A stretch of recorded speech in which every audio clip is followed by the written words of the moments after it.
Good morning. Okay. I've made a change of plans in plans that you probably didn't fully understand, so now I'm going to kind of explain them. Both of you have turned in set number 3. I haven't graded anything. I've been pushing hard on my other class, and not grading there, but pushing out a new project with C++, which is something we could use if you wanted to make simulations run faster, and if that was of interest. I mean, right now Python is going to work good enough, but it's intriguing because I have a tool set that basically helps support that too. You would use GCC and that sort of stuff, but it's just an option. It's something probably we can think about later, but if that's something that you've never done or have done little of, you can port that over. I think I pointed that out in my, this is the kind of stuff I'm getting ready in that class, and this is just doing some transform domain filtering and just learning how to write code. And then because VS Code supports the Jupyter Notebook, what I do is I round trip everything. I design filters over here, write header files if you need that in your simulation, and then create a test vector in Python of some particular type, and then move that over if need be. I mean, move it over and read it into the C++ code, and then have it write the outputs out. If you're doing basic waveforms, if you're doing other types of things, you just do everything in C++ and then calculate or get your answers. I mean, if it was a COM system simulation, it would probably just be running it faster than Python would run, so you could count bit errors and do that sort of stuff. But in my DSP class, it's to learn about timing code and wanting to do things more efficiently. So I'm wanting them to do something in that class where they are timing code and comparing it to another code base. So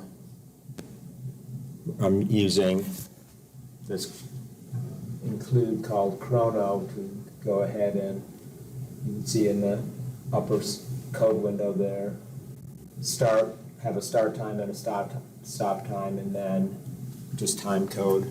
Because if you write code, test something that's already built into NumPy, and then want to develop something new in native Python, the speed comparisons don't mean anything because one is more optimized, like NumPy, whereas if you write it just in native Python, it's not going to run as fast. So my idea here is that you're going to write an equivalent something for one implementation and then another something in another implementation, both in the same platform, not in two different domains, so that you can actually benchmark and get meaningful types of answers.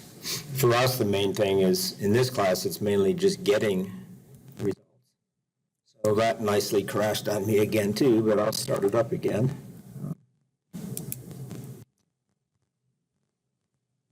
So the change of plans is because you both turned in set number 3. I haven't looked at what you did, but I'm now going to move on to the next step.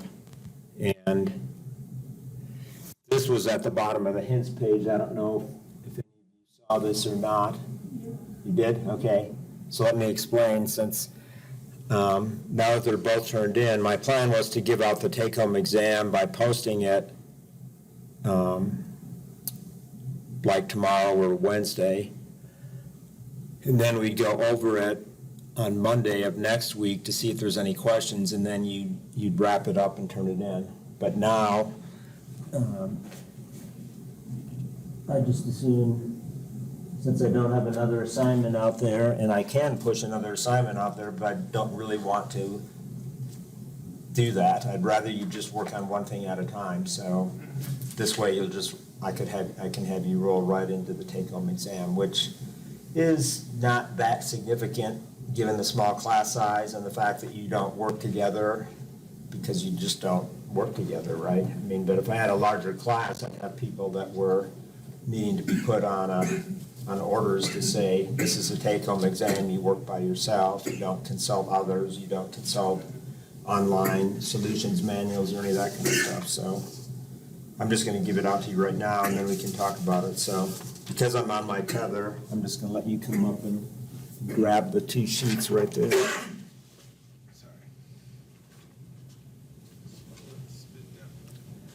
So, kind of without further ado, I'll just go right into going over the exam. I won't expect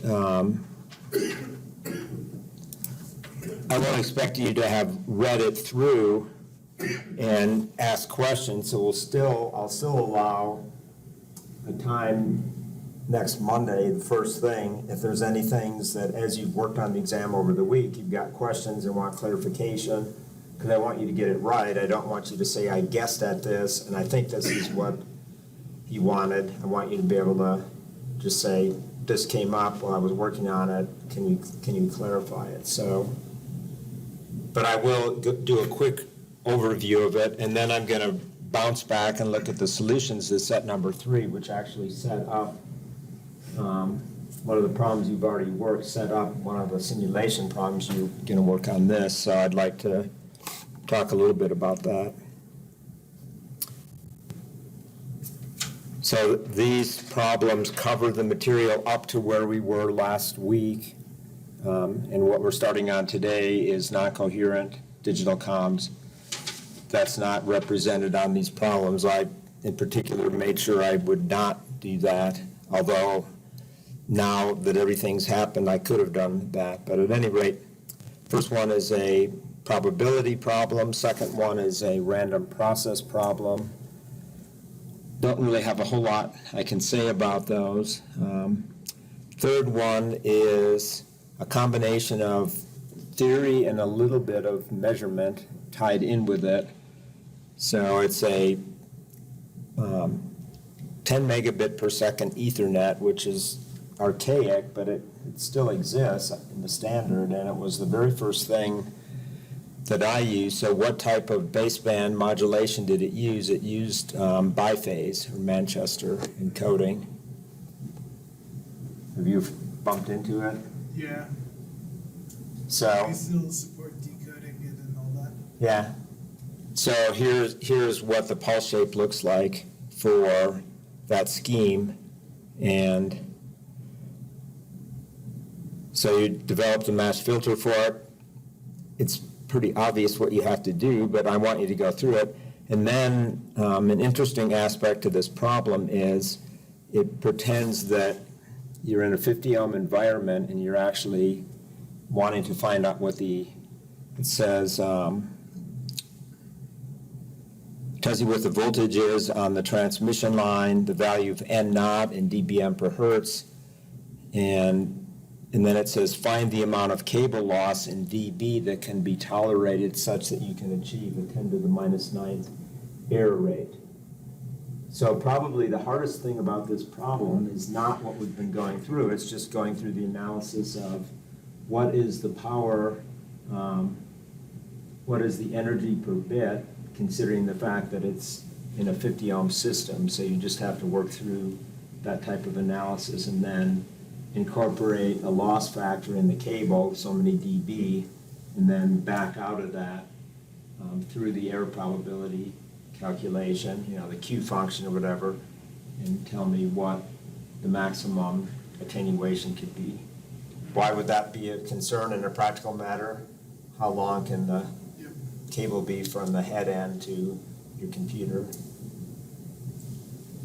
And you're too young, by and large, to remember this, but I distinctly, in the engineering building, we had PCs that they bought for us in the very beginning when we got off the mainframe systems, and then they strung this coax around to connect us to the Ethernet, and that was a momentous occasion. It was actually the beginning of all the problems we have right now with security, in my view. Our boxes were onto themselves.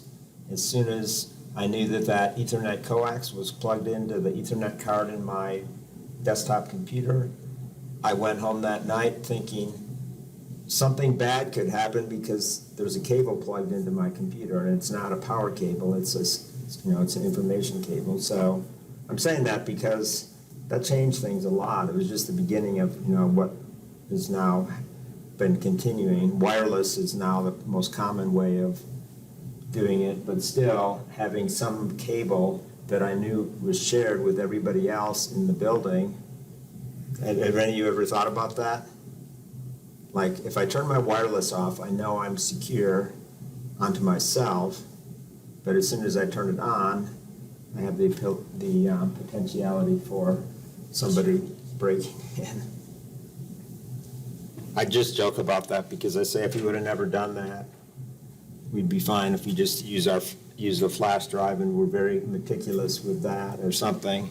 I don't know. So that's an interesting problem. Fourth one is a matched filter kind of consideration problem. It's out of the book. It's also pretty straightforward, but it just has you play around with some different types of pulse shapes and performances. It's an asymmetrical pulse shape, a little bit like the one you did in the homework already. The last, go ahead. This says the exam has 120 points. Yeah. They only see 100. Yeah, I rescaled it. Sorry about that. Yeah. So they It's were now only 100. 100. Yeah, it is now exactly 100. Okay. I tweaked it over the weekend. I mean, at the beginning of the weekend, I said, okay, here's problems that I used before. I want to do something different. So then last night, when I got back from my band gig, right after I wrote back to you, I mean, we were on the road for this thing, and I was a little bit zonked, but I said, okay, I'm going to change this problem. So, Okay. yeah, now it's exactly 100. And this 20 point is the extra credit? There is no 20 points, so this is now gone. As I guess on the topic, I didn't have time to do the extra credit problem. Could you maybe like hold off on posting the solution, I guess? Is there a possibility to give me a bit more time for that? Yeah, if you get it in today, I'm going to look at the solutions, but I'm not going to look at that problem. Okay? I mean, that's what I'm going to do next. I'm going to pull them up but it doesn't relate to the exam. This last problem is related to problem 9.9, which you did do, right? So this is a continuation of that problem as a simulation problem. So that's what I wanted to talk about next. So in this problem, you're going to have a binary pulse train, not just an isolated pulse like you did in that problem. That problem was nice in the sense that it got you to figure out for an RC low-pass filter what the optimum time constant needed to be for detecting a pulse, an isolated pulse.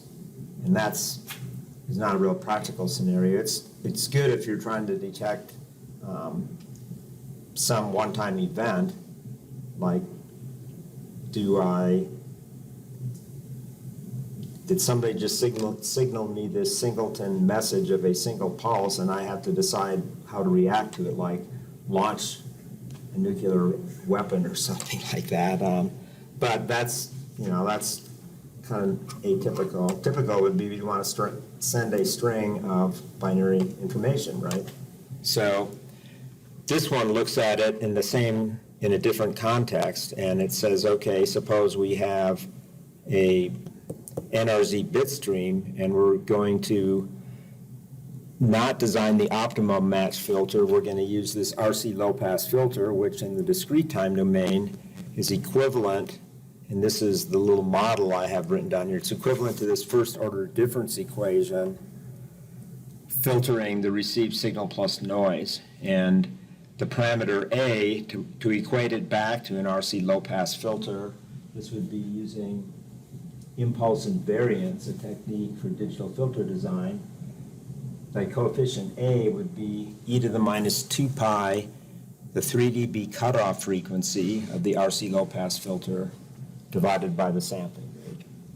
So that's what you're going to use. And in Python, that's very easy to do using lfilter to just filter your signal. And I think I have something in the Jupyter Notebook on this. At any rate, you're going to get an eye pattern that looks, an eye plot for a continuous pulse stream like that, that'll look something like this. And what I'm pointing out here is you're going to soon find that if you go back and use the F3 value from your homework, it's not going to give you the best performance. And it's because that it's not an isolated pulse like the analysis you did in that homework problem. It's multiple pulses, so we have intersymbol interference being present. One bits before the bit of interest get interfered with, and that's what the I pattern is showing you, that you have the impact of whether the previous bit was a 1 or, or a -1 and so on. So you're going to set up a simulation, and then you're going to put in an optimal value, try this optimal value, and this is the value that I think is the solution to 9.9, and then I want you to try to come up with a better value. And at this point, trial and error is fine. Just try the simulation, get 100 error events for good confidence, and try to get down to at least 10 to the -4th. I think you should be able to get further than that. This thing will work for me. It's not wanting to work.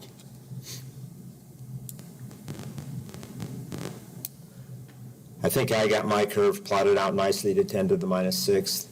It just takes more time to do that.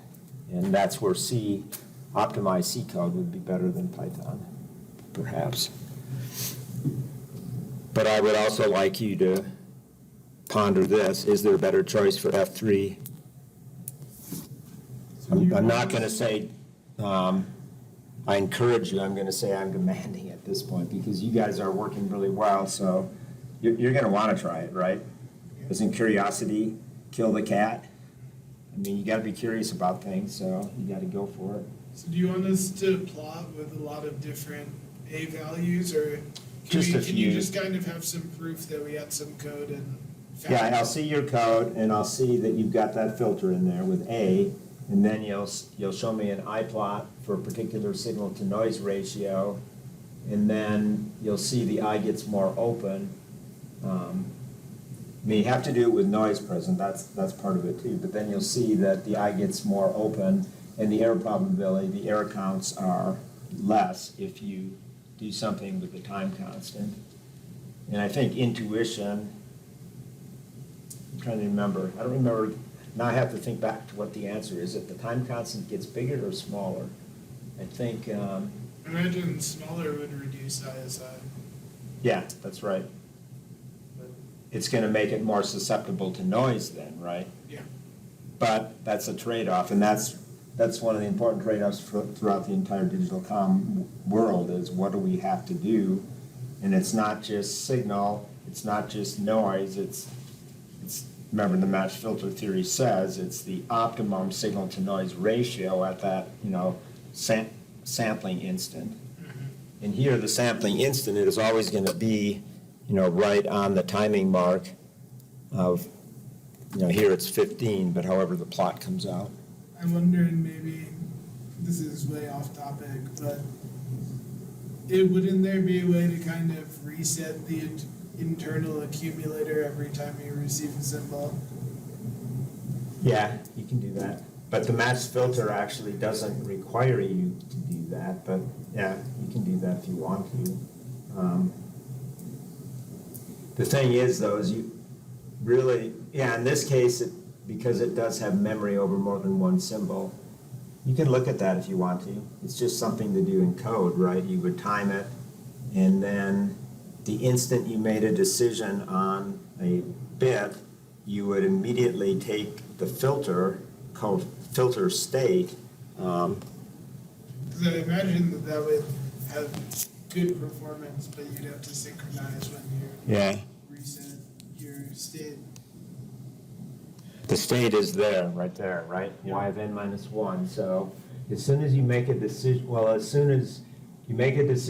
and then you proceed to let more samples pass through the filter, a whole bit's worth of symbols, then, and I'm having ns equal to 16 here, then you could restart it again. That's an interesting idea.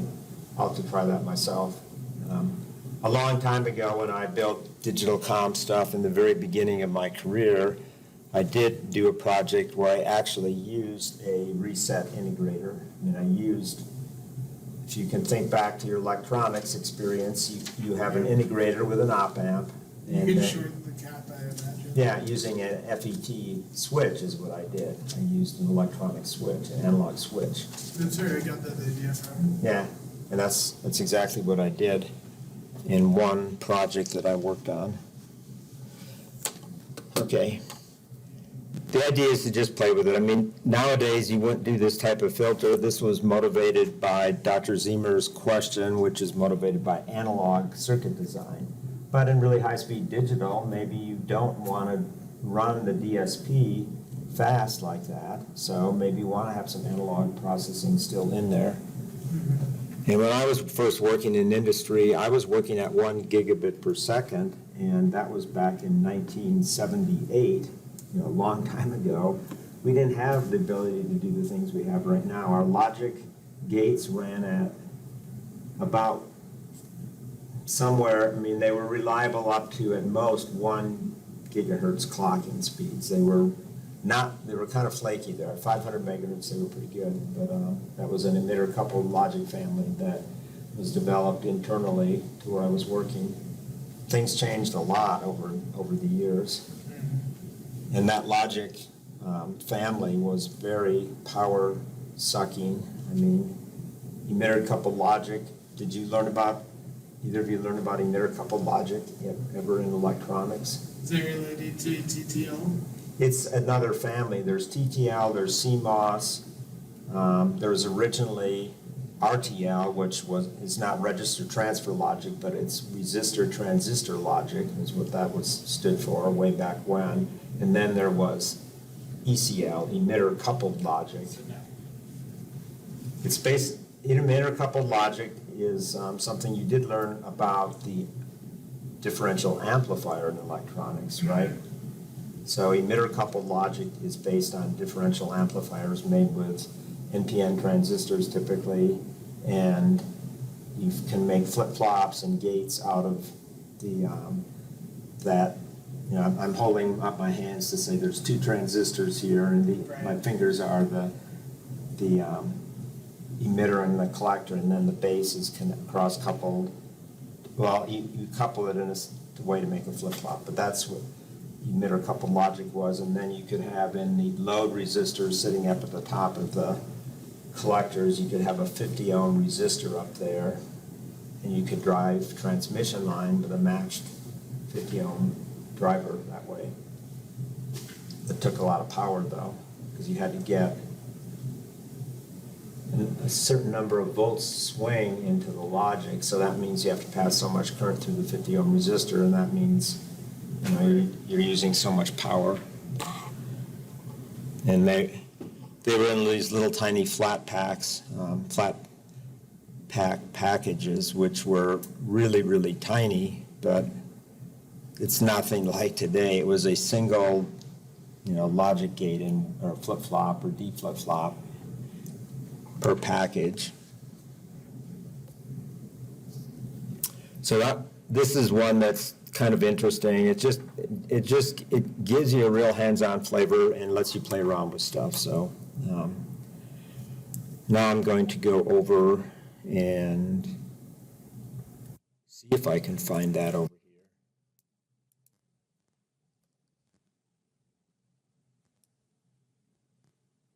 Plus I want to this is where I was when you guys were walking in. I needed to start Jupyter up again, so I'm just going to reload some things that I'm going to need for later too.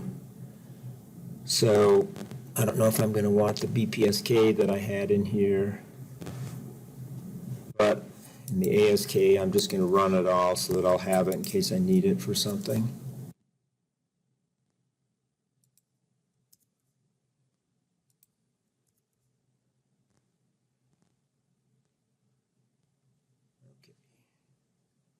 Obviously, I did not do an import of something, so I got to back up.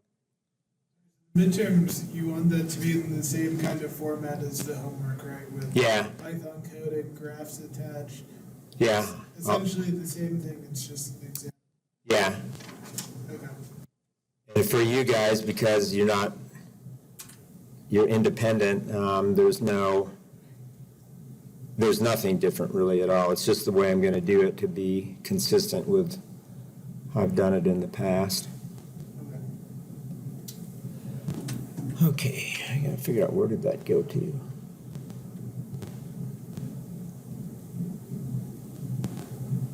I didn't want to run all the cells because that takes more time, but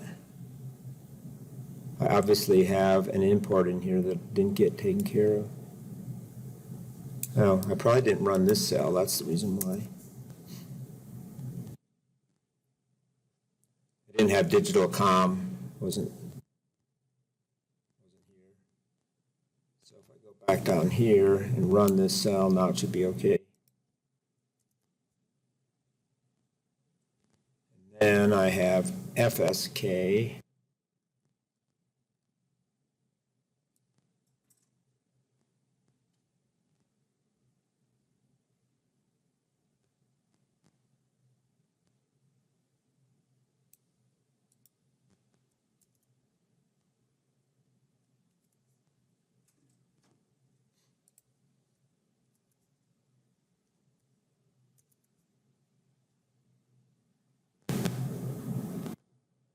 Now I just want to drop down here. I'm pretty sure I have, yep, this is it right here.